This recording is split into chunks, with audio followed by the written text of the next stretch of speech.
Bon, d'abord, c'est un sentiment très positif par rapport au résultat. C'est vrai que c'est une poignée d'hommes qui a voté en réalité par rapport aux 577 qui devraient le faire, mais l'essentiel, c'est que la première étape est faite. Maintenant, il faut voir ce qui va se passer au niveau du Sénat.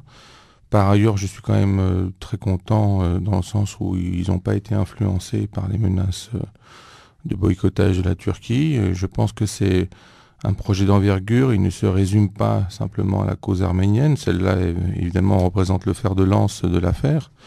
Et c'est pour ça que ça gêne d'ailleurs la Turquie. Mais ça concerne l'ensemble des génocides. Donc c'est un très bon exemple. Ça m'a rappelé, si vous voulez, les résultats qu'on avait obtenus avec le mémorial à Lyon, qui concernait aussi les autres génocides. Donc il y avait eu aussi des réactions de ce type de la part de la Turquie, mais ça concernait aussi les autres. Donc je suis toujours très content quand je vois que la cause arménienne sert d'exemple et de paradigme pour d'autres causes qui sont encore des génocides non reconnus. Alors, mais en passe de lettres. Les menaces de la Turquie, revenons-en. Le lendemain de l'adoption du texte à l'Assemblée nationale, la Turquie a mis ses menaces à exécution, c'est-à-dire rappel de l'ambassadeur en poste à Paris, menaces de sanctions économiques également, et puis gel de toute coopération diplomatique, militaire et culturelle. Qu'est-ce que ça vous inspire? Est-ce qu'il faut en avoir peur pour les relations franco-turques? Non, pas vraiment, parce que de toute façon, c'est une méthode habituelle de la part de la Turquie, surtout le rappel de l'ambassadeur, c'est quelque chose de très classique. Au niveau militaire, il faut être un peu plus précis. On est dans le cadre de l'OTAN, donc ils ne peuvent pas faire ce qu'ils veulent exactement dans ce cadre-là. Donc ils peuvent évidemment geler des relations bilatérales extérieures à l'OTAN. Mais même dans ce cadre-là, en fait, Erdogan a été obligé de préciser qu'il donnerait un accord au coup par coup. Ce qui signifie bien qu'il ne peut pas faire vraiment ce qu'il prétendait. Et donc on est dans un cadre quand même d'accords multilatéraux au niveau de l'OTAN. Par contre, au niveau économique, je dirais qu'il ne faut pas du tout s'en préoccuper, parce qu'en réalité, ça vient vraiment du peuple. Donc il peut dire ce qu'il veut, il ne peut pas donner de directives, il n'a pas ni les moyens ni les accords. Ce qui fait qu'effectivement, il peut influencer, bien sûr.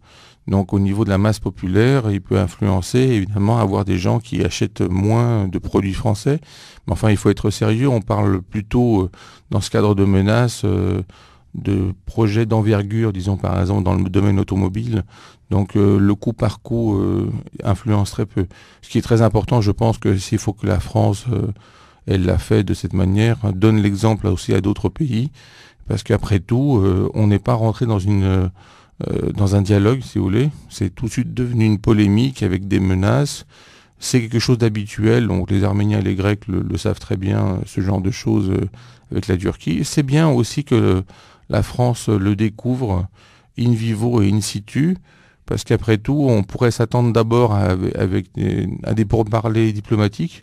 Alors qu'en réalité, on a tout de suite des menaces et des mises en place des menaces.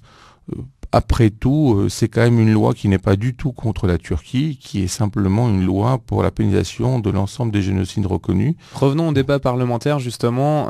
Il y a eu deux sons de cloche. D'un côté, le gouvernement et la rapporteure du texte de loi, Valérie Boyer, insistaient sur le fait que c'était simplement un texte de coordination juridique, c'est-à-dire qu'il manquait une sanction à la loi de 2001.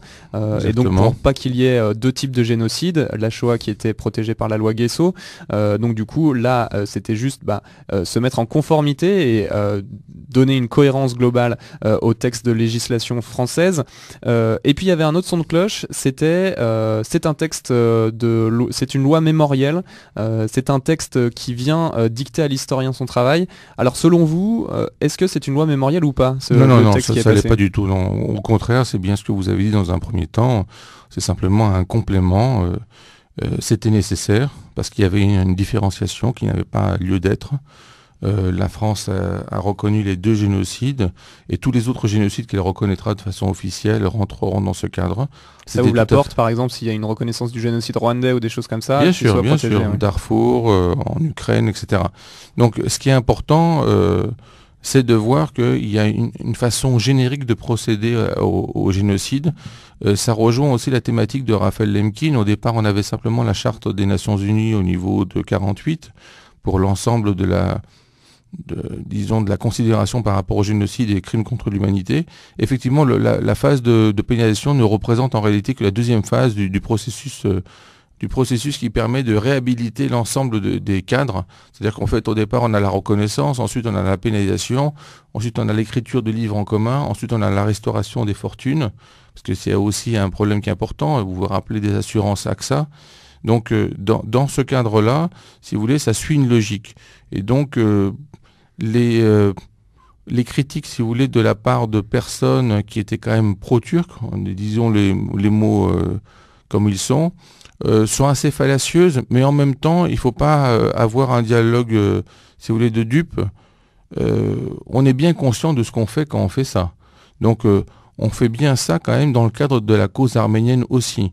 Simplement, on ne rentre pas dans un cadre du type est-ce que c'est les Arméniens qui ont raison, est-ce que c'est les Turcs qui ont raison. On ne rentre pas du tout dans ce cadre-là. On sait que le génocide a été reconnu, on sait que c'est un événement historique. On n'a pas de prise de position par rapport à ça. C'est simplement un complément juridique. On ne peut pas simplement reconnaître.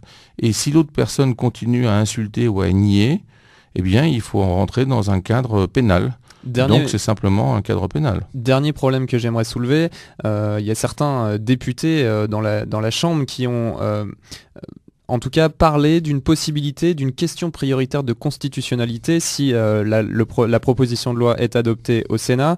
C'est-à-dire que en cas de jugement, par exemple de quelqu'un qui nie le génocide arménien, donc ça se passe au tribunal, mais à ce moment-là, il peut saisir le Conseil constitutionnel pour invalider une loi, et notamment la loi de reconnaissance du génocide arménien de 2001.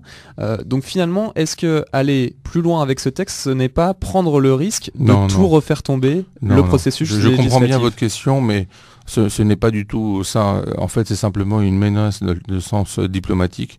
Vous savez très bien qu'on est déjà passé par cette phase au niveau de la pénalisation. On avait déjà fait au niveau de la QPC, vu que c'est une innovation juridique, ça n'a pas encore été testé, on va dire. Je suis d'accord avec vous, mais n'oubliez pas qu'on avait déjà fait une tentative qui a finalement avorté au niveau du Sénat. Donc ça sera déjà difficile au niveau du Sénat, et je ne suis pas sûr que ça passe d'un seul coup. Je pense que c'est possible, il faut qu'on se prépare, ceux qui travaillent sur ce genre de projet, se préparent à un retour encore à l'Assemblée, parce que le Sénat risque de voter de façon négative. Mais alors là, ce serait plus un motif d'irrecevabilité, puisque ce texte est la mise en application d'une décision cadre de l'Union européenne, qui est quelque chose d'obligatoire. Donc finalement... c'est clair. Ça fait même un an que la France est en retard, elle aurait dû adopter ce texte depuis un an. Oui, mais vous savez très bien que les retards dans l'Union européenne sont accordés donc pour pas mal de choses, même au niveau économique. Mais du coup, la possibilité de refus au Sénat, sur quel point juridique ce serait ? Vous inquiétez pas. Je me rappelle quand on faisait toute cette manœuvre par rapport à la loi de la reconnaissance, c'est quand même passé 7 fois entre Assemblée et Sénat. Vous savez, c'était pour un article qui faisait une ligne. Donc ça, ils sont capables de trouver des trucs pas possibles. Donc ça ne m'inquiète pas. Simplement, il faut bien se rendre compte que la première étape est faite, donc c'est important. C'est dans un cadre générique et généraliste, donc c'est pas simplement sur un clivage arméno-turc. C'est très important aussi parce que ça permet de faire entrer la cause arménienne dans un cadre global. Et en général, on réussit mieux à avoir des résultats que de rester simplement dans le clivage, parce que on a toujours le problème, c'est du genre mais vous êtes du côté des Arméniens, donc c'est pour ça que vous nous donnez tort de toute manière. C'est pas ça le problème. Notre problème, c'est complètement global, c'est les crimes contre l'humanité, les génocides. Donc là, il y avait un manque dans la législation française, donc c'est bien que ça passe au niveau du code pénal, et ces affirmations-là, c'est simplement, si vous voulez, des menaces qui ne seront même pas mises à exécution, c'est simplement des pirouettes diplomatiques pour pouvoir dire que ça n'a pas de sens de faire ça. Des lois claires au niveau législatif et au niveau pénal permettent d'avancer dignement sur le sens et le plan humain.